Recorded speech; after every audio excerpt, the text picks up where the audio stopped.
ഇത് നമ്മുടെ രസാബോയ് പ്ലാന്റാണ്. ആമസോൺ മഴക്കാടുകളാണ് ഇതിൻ്റെയും ജന്മദേശം.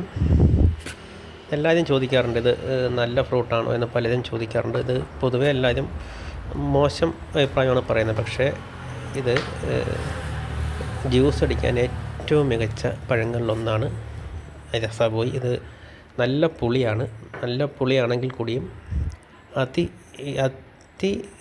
സുഗന്ധം, അതായത് മനോഹരമായ ഫ്ലേവറാണിതിന്. ഏത് ജ്യൂസിൻ്റെയും കൂടെ ഇതുകൂടി ചേർക്കുകയാണെങ്കിൽ ആ ജ്യൂസിന് ഒരു പ്രത്യേക മണമായിരിക്കും. ഇത് ഒരു വലിയ പേരക്കയുടെ അത്രയും വലുപ്പം കാണും. കൂടാതെ 3-4 വിത്തുകളും ഉണ്ടാകും ഇതിനകത്ത്. ഈ വിത്ത് നട്ടത് തന്നെ നമുക്ക് 2 വർഷം കൊണ്ട് കായ് കിട്ടും. അധികം വലുതാവുകയൊന്നുമില്ല, കുറ്റിച്ചെടിയായി നിൽക്കുകയും ചെയ്യും. ചട്ടിയിൽ വേണമെങ്കിലും വളർത്താം.